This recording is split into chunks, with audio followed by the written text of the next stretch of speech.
লাকাদ মান্নাল্লাহু আলাল মুমিনিন ইয বা'সা ফীহিম রাসূলা। ওই নবীর আদর্শ এই মাদ্রাসাগুলোতে পড়ানো হয়। আমার নবী কোন পথে আমাকে জান্নাতি বানায় গেছেন, হাত কোন পথে চালাইলে জান্নাতি হবে, চোখ আমার কোন পথে চালাইলে জান্নাতি হবে, নবী আমাকে শিখায় গেছেন। এই শিক্ষাটা যদি জানতে হয়, বুঝতে হয়, তাহলে মাদ্রাসা লাগবে। ঠিক কিনা জোরে বলেন? স্কুল কলেজ ভার্সিটির মধ্যে আমার নবীর আদর্শ এইভাবে পড়ানো হয় না, নবীর আদর্শ এইভাবে জানানো হয় না। এজন্য বলি, যুবক সন্তানকে তুমি ডাক্তার বানাও, ইঞ্জিনিয়ার বানাও, প্রফেসর বানাইবা, পাইলট বানাইবা, অসুবিধা নাই।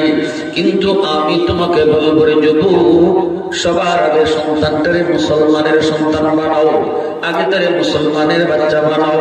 ডাক্তার বড় পরিচয় নয়, সন্তানের সবচেয়ে বড় পরিচয় হলো সে মুসলমানের সন্তান।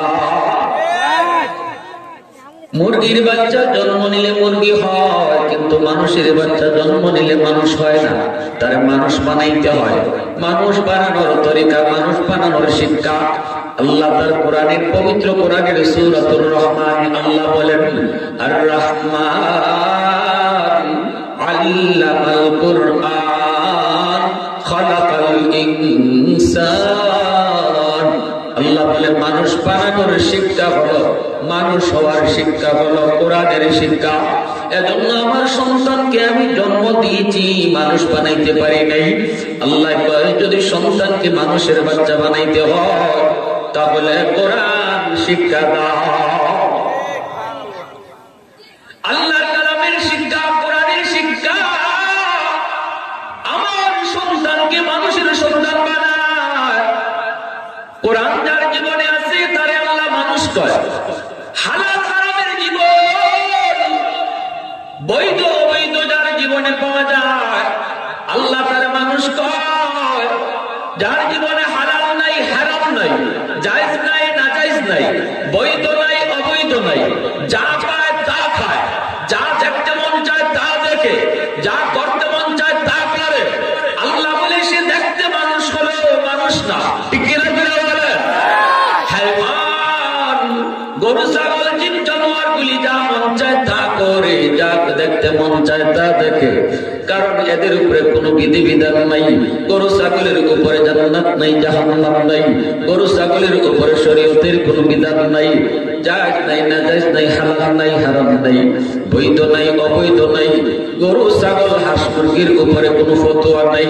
অতএব এই মানুষ, তুমি মানুষ হয়েও যদি তোমার জীবনে কোনো ফতোয়া না চলে, তোমার জীবন আর গরু ছাগলের জীবনে কোনো তফাৎ না।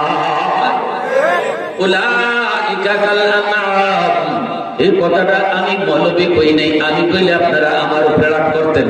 আল্লাহ নিজে বলছেন, এরা হায়ওয়ানের মতো, এরা হায়ওয়ানের মতো, এরা হায়ওয়ানের মতো। এজন্য বলি যুবক, এই মাদ্রাসা শিক্ষা আমার সন্তানকে শিখায়। এ জীবন জীবন নয়, মরণের পরের জীবনটাই হলো আসল জীবন। কোরআনের শিক্ষা আমাকে শিখায়, আমার সন্তানকে শিখায়। এই জীবনের প্রতিটা কাজের হিসাব একদিন আল্লাহর সামনে পাই টু পাই আমাকে দিতে হবে। আবার আসতে কেন?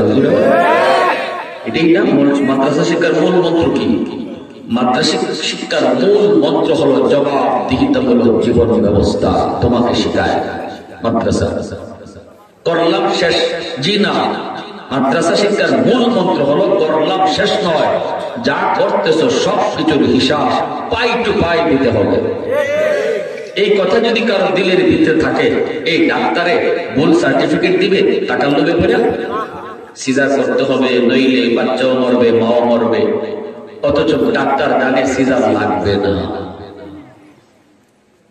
এমন কিছু আল্লাহর ওলি ডাক্তার আসেনি না নাই?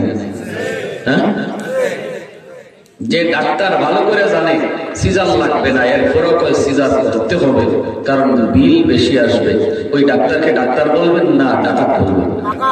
জোরে ৩৫ সালের মানুষ জোরে বলেন, খালি ডাক্তার খালি ডাকাত নাকি হাওরের ডাকাত? ডাকাত দুই ধরনের, ঠিক কিনা? বড় ডাকাত কোনটা? আওয়াজ ডাকাতি করে, গাড়ি আটকে ডাকাতি করে। কি আরো বড় ডাকাত এমন ভাবে ডাকাতি করতেছে, এখন এই গরিব মানুষটা তার বউ বাঁচানোর জন্য, তার বাচ্চা বাঁচানোর জন্য বাড়ি বেচতেছে, জমি বেচতেছে, ঠিক না? আর ডাক্তারের মুসকে মুসকে আসে, কই বাড়ি বেচ, জমি বিক্রি করো। এজন্য আল্লাহ পাক কয় শুধু সন্তানকে যদি সন্তান জন্ম দিলেই শুধু হয় না, সন্তান জন্ম দিলেই শুধু হয় না, সন্তানকে মানুষ বানাও, মানুষ বানাও। আর মানুষ বানানোর শিক্ষা হলো কোরআনের শিক্ষা, ঠিক কিনা তোরা বলে? এজন্য বলবো 5টা বছর সন্তানকে মাদ্রাসায় পড়াও। এই মাদ্রাসায় 5 বছর পড়াইতে পরে তার কলিজার ভিতরে শিখাইয়া দিবে সবকিছু ভরসা করবো কার উপর? এই কথাটা আপনার সন্তানের কলিজায় শিখাইয়া দিবে ভরসা করবো কার উপর?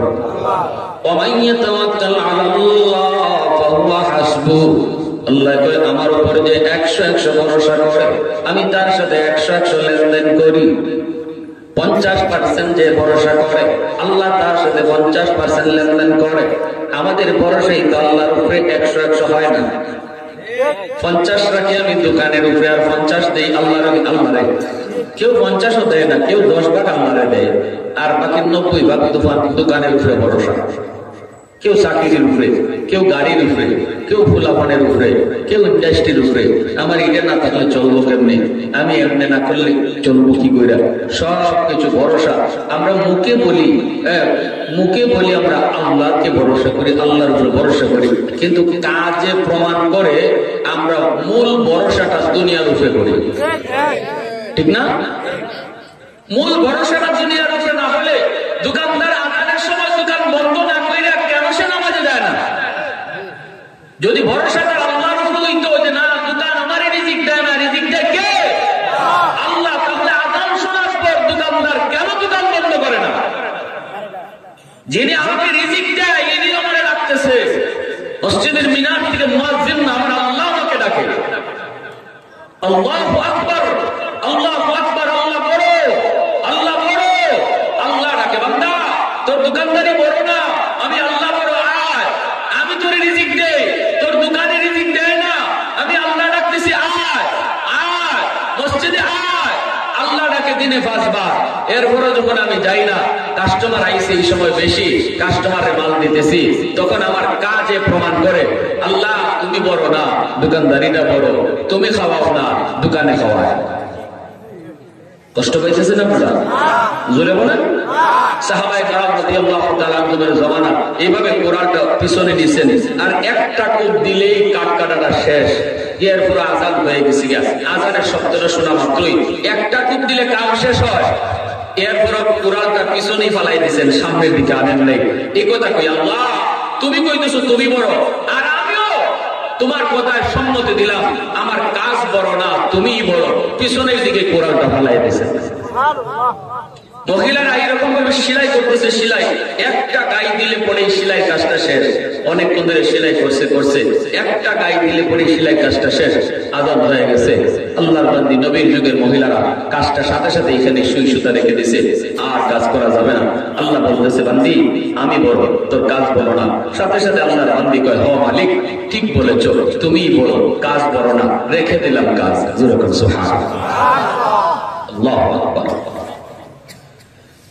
ওমর রাদিয়াল্লাহু তাআলা আনহুর কাছে একজন যুবক ভিক্ষা চাইল। হযরত ওমর দেখতেছেন তার কাঁধের মধ্যে একটা শিশু বাচ্চা। হযরত ওমর যুবককে বলতেছেন, যুবক ভিক্ষা করবা তো করবা, কিন্তু বাচ্চাটারে কাঁধে নিয়ে কেন? শিশু বাচ্চাটারও তুমি ভিক্ষা শিখাইতেছো নাকি? তোমার গায়ে শক্তি আছে, কেন তুমি ভিক্ষা চাইতেছো? কেন তুমি ভিক্ষা চাইতেছো, সাহায্য চাইতেছো? এই যুবক ভিক্ষা চাওয়া ভালো কাম নয়। নবীর আদর্শ হলো কেউ যদি গায়ে শক্তি থাকে, সে যদি অভাবে পড়ে, তাহলে 10 জন মিলা তার একটা কাজে লাগায় দাও, হ্যাঁ, তার একটা রিক্সা কিনে দাও। নবীজি একটা কোড়াল কিনে দিচ্ছেন। নবীজি বলছেন তুমি যা জঙ্গল থেকে কাঠ কাটো, কাঠ কেটে বাজারে বিক্রি করো। সুন্দর তার সচ্ছলতা ফিরে এসেছে, আর কারো কাছে ভিক্ষা চাইতে হয় নাই। এজন্য আল্লাহর নবী রহমতের নবীর আদর্শ হলো এটা। এজন্য সমাজের যুবকরা তারা এই চিন্তা এই কাজটা হাতে নিতে পারে। সমাজের ভিতরে কোনো মানুষ যদি বিপদে পড়ে যায়, মানুষের কাছে সওয়াল করার আগে, ভিক্ষুক সাজার আগে 10 জন যুবক মিলে যদি তারে কোনো একটা কাজের মধ্যে লাগাই দেওরে যুবক, এটা আমার মায়া নবীর বহুত বড় সুন্নাত। নবী বলতেছে, যুবক শিশু বাচ্চাটারে কি শিখাইতেছো? আমরা মনে করি শিশু বাচ্চা বুঝে না, কিন্তু আল্লাহ নবী রহমতের নবী তিনি বুঝে গেছেন শিশু বাচ্চা দুধের বাচ্চার সামনে বাপ মায় যা করবো, দুধের বাচ্চার সামনে বাপ মায় যা বলবে, বাপ মায় যা করবে সবকিছু কিন্তু বাচ্চায় বুঝে। যদিও বুঝে না কিন্তু মেমোরিতে রেকর্ড করে, দেখে যা ভিডিও আকারে রেকর্ড করে, শুনে যা অডিও আকারে রেকর্ড করে। বাচ্চায় যদি গান বাজনা দেখে ঘরের ভিতরে, মা টেলিভিশন দেখে, বাবায় টেলিভিশন দেখে, নাটক চলে, সিনেমা চলে, টেলিভিশনের ভিতরে ড্যান্স হয়, টেলিভিশনের ভিতরে নারী পুরুষের নাচানাচি হয়, ওই নাচানাচির দৃশ্যটা শিশু বাচ্চার দেমাগের ভিতরে ভিডিও আকারে রেকর্ড হয়। আল্লাহ নবী রহমতের নবী তিনি এই কথা বুঝায় গেছেন উম্মতের দল। এজন্য তোমরা স্বামী স্ত্রী গোপন সম্পর্ক, যেটা স্বামী স্ত্রী বৈধ গোপন সম্পর্ক, এটাও তোমরা অবুঝ দুধের বাচ্চার সামনে করবা না। নবীজি নিষেধ করেছেন। কেন নিষেধ করেছেন? বাচ্চা যদিও না বুঝে কিন্তু যা দেখে এই ভিডিও আকারে এই সিনটা সিনারিটা সে রেকর্ড করে রাখে। বড় হলে পরে এতদিন যা রেকর্ড করেছে তাই সাপ্লাই করে। অতএব আমি মা, আমি বাবা, আমার সন্তানের মেমোরিতে কি রেকর্ড করাবো, এই সিদ্ধান্ত নেবে তার মা তার বাবা। ভালো কিছু যদি রেকর্ড করাই, নামাজ পড়ার দৃশ্য যদি রেকর্ড করাই, বাচ্চা বড় হয়ে নামাজি হবে। বাচ্চার কানে যদি আমি কোরআন তেলাওয়াত রেকর্ড করাই, ঘরের ভিতরে যদি কোরআন তেলাওয়াত মায় করে, তেলাওয়াতের আওয়াজটা বাচ্চার কানে রেকর্ড হবে।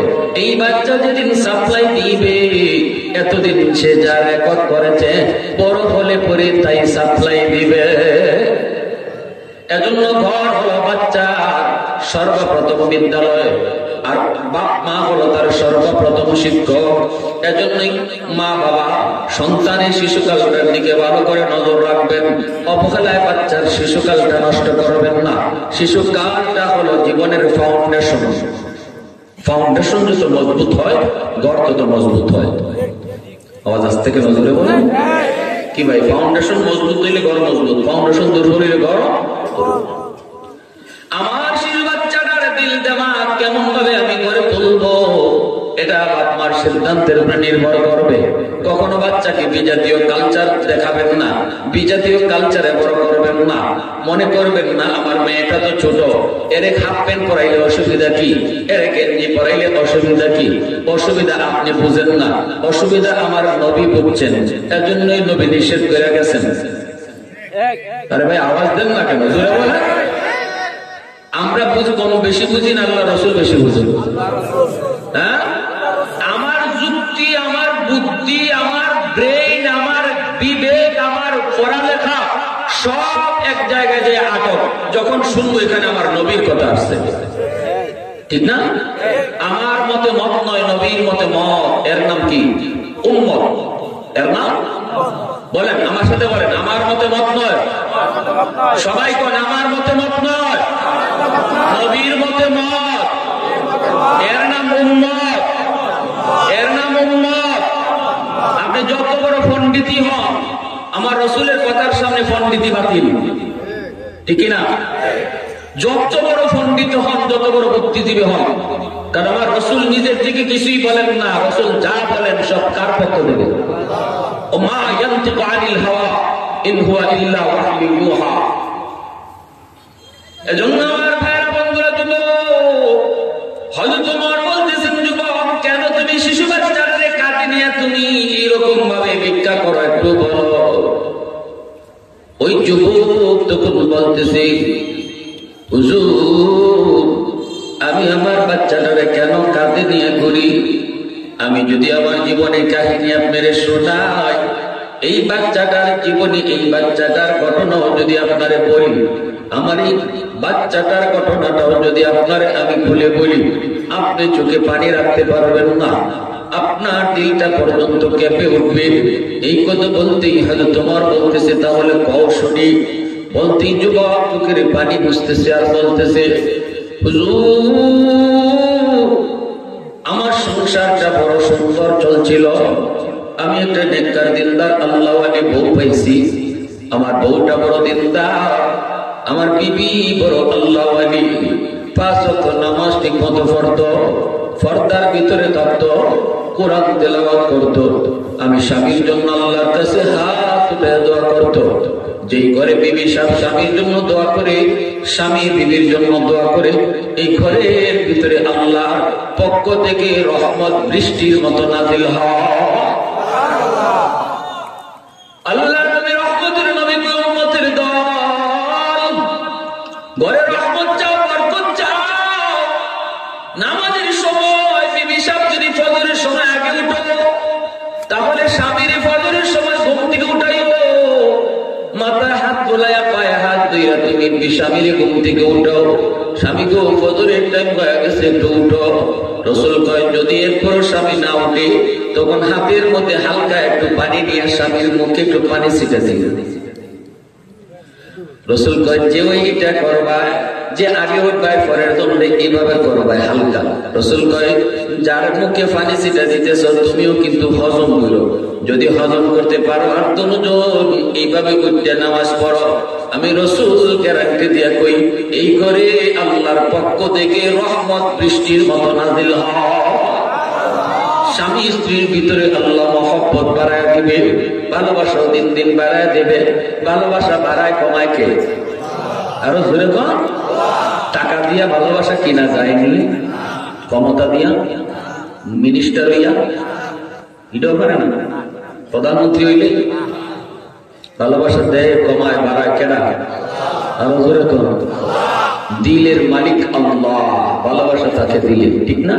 আল্লাহ কয় স্বামী স্ত্রী দুজন যদি এরকম নামাজি হয় আর আমি আল্লাহর প্রেমিক হয়, তখন আমি তাদের দুইজনের দিলের ভিতরে ভালোবাসা বাড়াইয়া দিই। আজকে স্বামী স্ত্রী ভালোবাসা নাই, ভালোবাসা সব ঘরের বাইরে, ঘরের ভিতরে ভালোবাসা ফাঁকা, ঠিক কিনা? যার জন্য ঘর অশান্তি রাখবে, ঘরে অশান্তি রাখবে। আল্লাহ আমাদের সহি বুঝদান করো, সবাই বলেন আমিন। এই যুবক ভালো করে বলো, প্রেম ভালোবাসা বিয়ার আগে না পরে? ওগুলো কয় না বলো, ব্যবসাটা বেশি ভালো না। ভালোবাসা বিয়ার আগে না পরে? আলহামদুলিল্লাহ। বিয়ার আগের যে ভালোবাসা, এটা ভালোবাসা না, এটা আগুনে পুরা, এটা খালি কান্দায়, কিছু সময় হাসায়, পরে খালি কান্দায়, ঠিক কিনা? প্রকৃত ভালোবাসা হবে বিয়ার পরে, স্ত্রীর সাথে, বিবির সাথে। আল্লাহ রাসূল সাল্লাল্লাহু আলাইহি ওয়াসাল্লাম বলেন, আয়েশার সাথে আমার বিবিদের সাথে আমার কি মহব্বত ছিল জানো? আম্মাজান নিজে কইতেছেন, রাসূল আমাদেরকে কি ভালোবাসতেন। আমি গ্লাসে পানি খাইছি, পানি খাইছি, রাসূল বলছে আয়েশা আমারও পানি লাগবে। তো আল্লাহ রাসূল সাল্লাল্লাহু আলাইহি ওয়াসাল্লাম যখন বলছেন আয়েশা আমারও পানি লাগবে, আম্মাজান বলতেছে রাসূলুল্লাহ পানিটা শেষ করে লাই। রাসূল বলেন না অর্ধেক রাখো। কি ভাই? অর্ধেক? আর আমরাও তো এরকম, আমরা যদি দেখি স্বামী যদি পানি চাইছে, স্ত্রী সব পানি আগে খায় শেষ করে, আনিলে অথবা পানি যদি কিছু থাকে এটা ফেলাই দেয়, ঠিক না? কিন্তু আল্লাহ রাসূল বলেন না, এটা তো ভালোবাসা হয় না।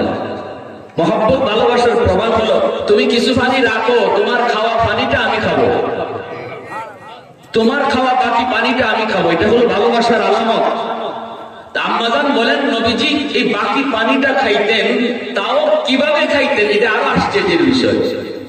আল্লাহ রাসূল দেখতেন আমি গ্লাসের কোন জায়গার মধ্যে টুট লাগাইয়া পানি খাইছি, রাসূল ওই জায়গার মধ্যে টুটটা লাগাইয়া পানি পান করতেন। আর আস্তে করে সুবহানাল্লাহ।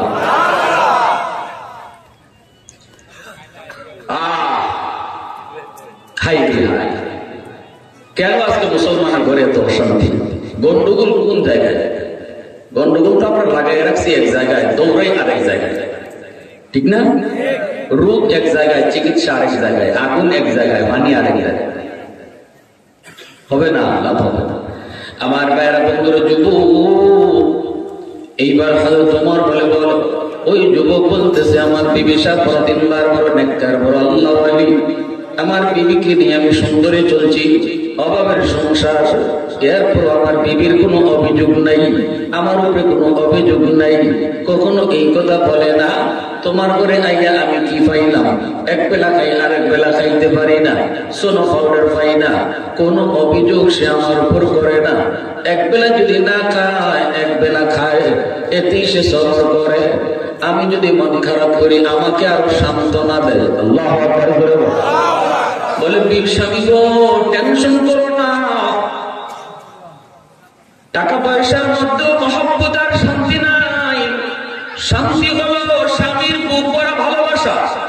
আমি স্ত্রী তোমার করে আইসা তোমার বুক ভরা ভালোবাসা পেয়েছি, এটাই হলো দুনিয়াতে আমার সুখ, এটাই হলো দুনিয়াতে আমার সবচেয়ে শান্তি।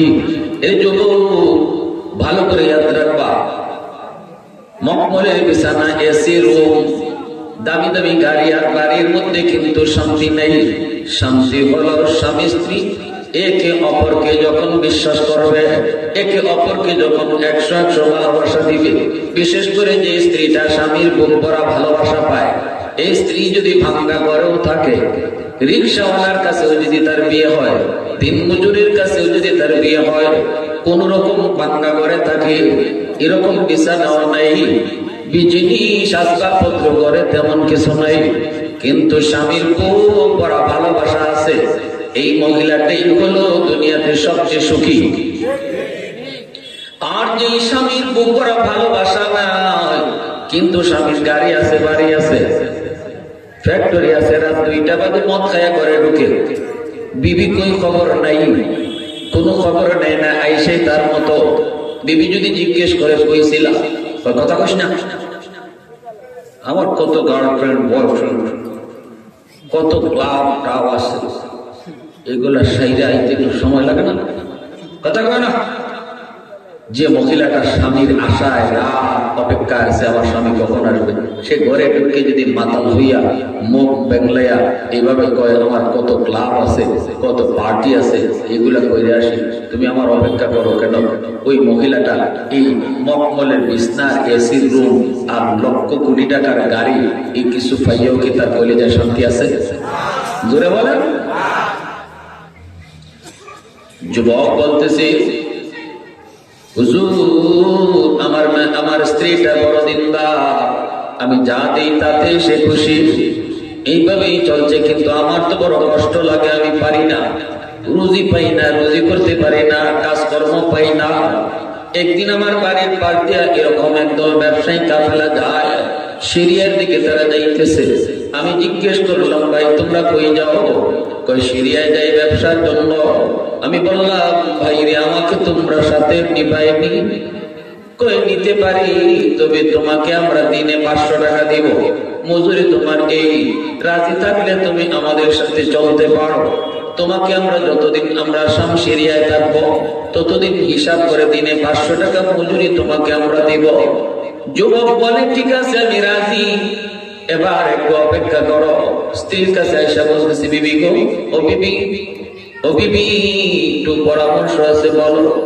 এই প্রস্তাব পেয়েছি, আমি তো যেতে চাই ব্যবসায়িক কাফেলার সাথে শাম সিরিয়ায়, কিছুদিন ওদের সাথেই থাকবো, এরপরে আসবো কিছু টাকা নিয়ে, পয়সা নিয়ে, অভাবের সংসার, তোমার পেটে আমার বাচ্চা, বাচ্চাটা দুনিয়াতে আসলে পরে তার কিছু খরচপাতি আছে, কেমনে কি করবো গো?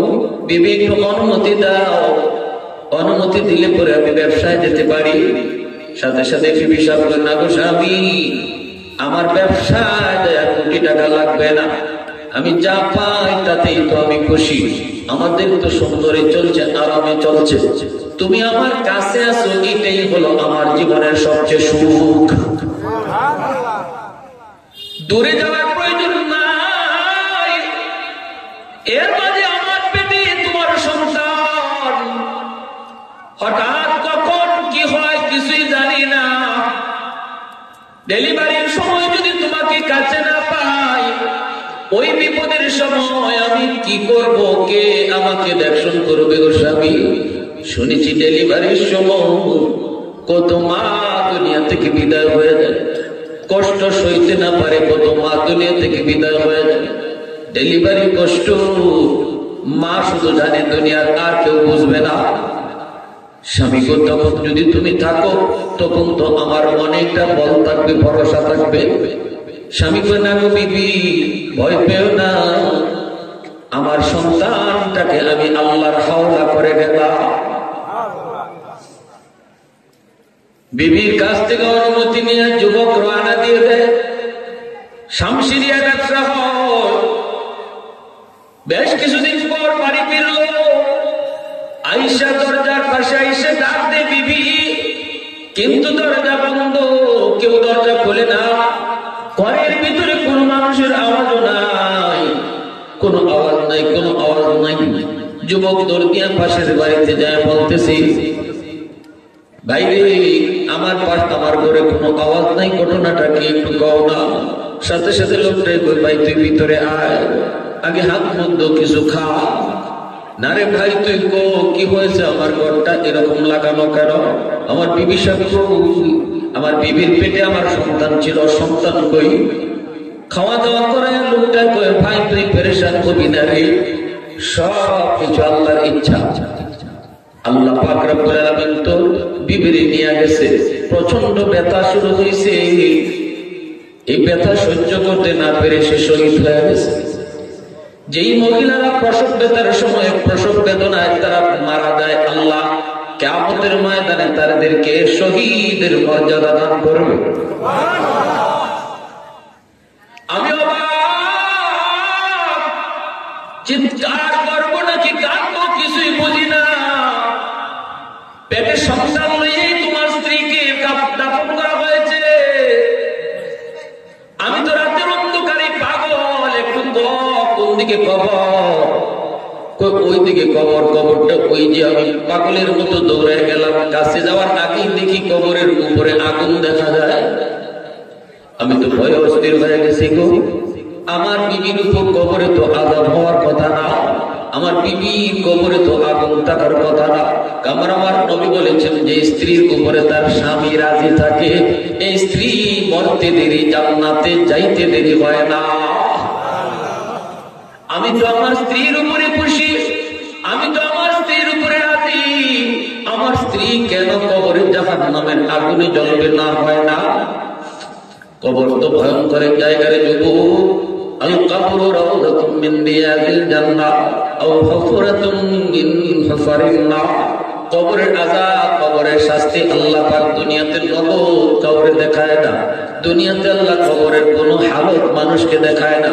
যদি আল্লাহ কবরের হালত দুনিয়াতে মানুষকে দেখাইতো, তাহলে মানুষজন কবরের পার দিয়া দিনের বেলাও যাইত না। কবরের আযাব যদি মানুষে দেখত, রাতের বেলা কবরের পার দিয়ে যাওয়া তো দূরের কথা, দিনের বেলাও কেউ কবরের পার দিয়ে যাইত না। বাড়িঘর কবরের পাশে কেউ বানাইত না।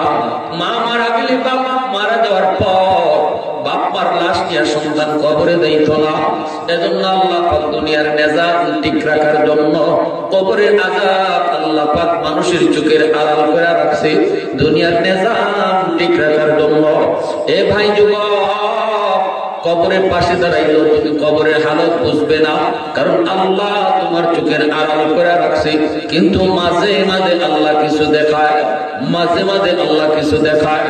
রে যুবক, কখনো কখনো দেখবা কবরের উপর থেকে ধোঁয়া বের হয়। বাস্তব এমন অনেক ঘটেছে। মুগদা কবরস্থানেও আগুন বের হয়েছে। মানুষের যায় দেখছি কবরের উপরে যার লেখা নেমপ্লেট, নেমপ্লেটে লেখা হলো সে একজন গায়িকা, সারা জীবন গান গাইতো, গান গায়ে গায়ে মানুষকে মাতাল করে রাখতো। এই গায়িকার কবর থেকে আগুনের ধোঁয়া বের হইতে মানুষ দেখছে। বিভিন্ন জায়গায় আল্লাহ পাক দেখায় না, কিন্তু মাঝে মাঝে আল্লাহ দুই একটা কুদরত দেখায়। গরু ছাগল গুলি দেখবা কবরের উপর থেকে হঠাৎ করে দৌড় মারে, ঠিক না? মানুষ যেমন দেখায় না, হাইওয়ান টের পায়। ওই অবস্থায় ওই যুবক কয়, আমার স্ত্রী কবরে তো আগুন থাকার কথা। সাহস করে আস্তে আস্তে কবরের পাশে গেল। কবরের পাশে গেল, যা দেখে ওই কবরের পাশে যা দেখে, না না আগুন কবরের উপরে নূর চমকাইতেছে, নূর। গোটা কবরের এরিয়াটা নূরের আলোতে ঝলমল ঝলমল। এ তো দুনিয়ার কোন আলো।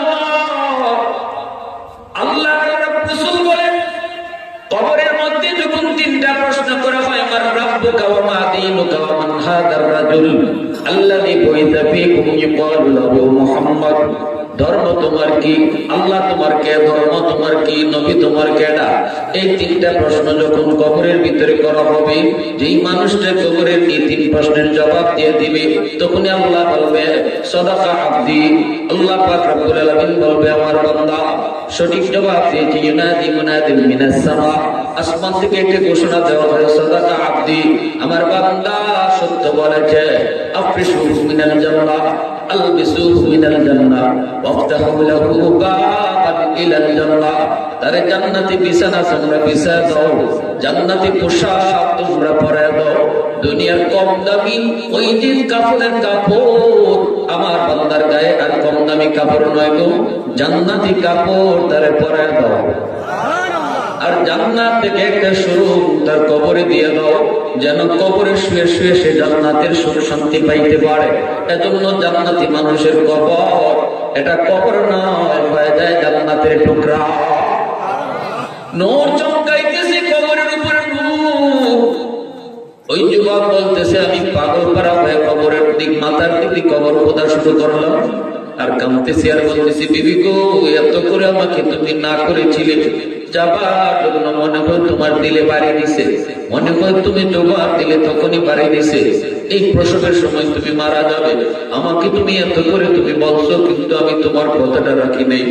বিবি, হয়তো আমি তোমার কাছে অনেক দোষী হয়ে গেছি। কবরের মাথার দিক দিয়ে গর্ত খনন করছে যুবক, গর্ত খনন করে চেহারাটা এক নজর দেখবে। কবরের নিচে তাকায় দেখে পুরা কবরটা নূরের আলোতে ঝলমল। আর ওই যে বাচ্চাটা পেটে আসিল, এই বাচ্চাটা কবরে প্রসব হইয়া মার বুকের দুধ কবরে খাইতেছে। প্রশংসা করবো কা? একটু আওয়াজ দিয়া বলেন না কা? ওয়াহদত কি হিফাজত নেই বেকুওয়াতে বাজু, वहदत की हिफाजत नहीं बेकुवते बाजू, आती नहीं कुछ काम हक लखदादा, आती नहीं कुछ काम हक लखदादा। ऐ मर्द खुदा तुझको अक़ुव्वत नहीं हासिल, जा बैठ किसी गार में अल्लाह का करिया, जा बैठ किसी गार में अल्लाह का करिया। ये सच है कि बातिल की तरफदार नहीं हम, गद्दार न समझो हमें गद्दार नहीं हम। फूलों की तरह नरम मिजाज अपना है नादार, हम तीरी नहीं नेज़ा व तलवार नहीं हम, हम तीरी नहीं नेज़ा व तलवार नहीं हम। मुसलमाনের আওয়াজে বলেন আল্লাহু আকবার, আর একটু জোরে আল্লাহু আকবার। এইবার যুবক বলতেছি, হুজুর আমি বাচ্চাটারে টান দিয়া কুলে উঠায় নিলাম, এরপরে আমি চলে আসলাম। আমি তো আমার বাচ্চাটারে আদর করি, চুমু খাই। আল্লাহ পাক রব্বুল আলামিনের কুদরতে আমি বাচ্চা পাইছি।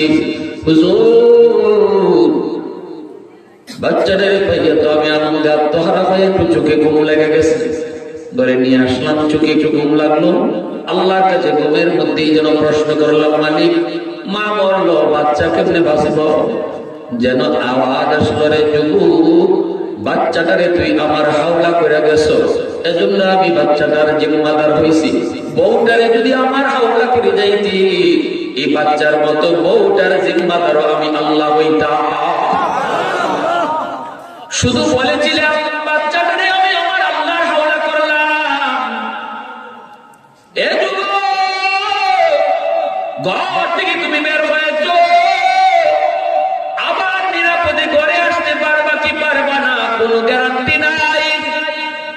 বের হওয়ার সময় আল্লাহর জিম্মাদারি লইয়া বের হও। বিসমিল্লাহি তাওয়াক্কালতু আলাল্লাহ, লা হাওলা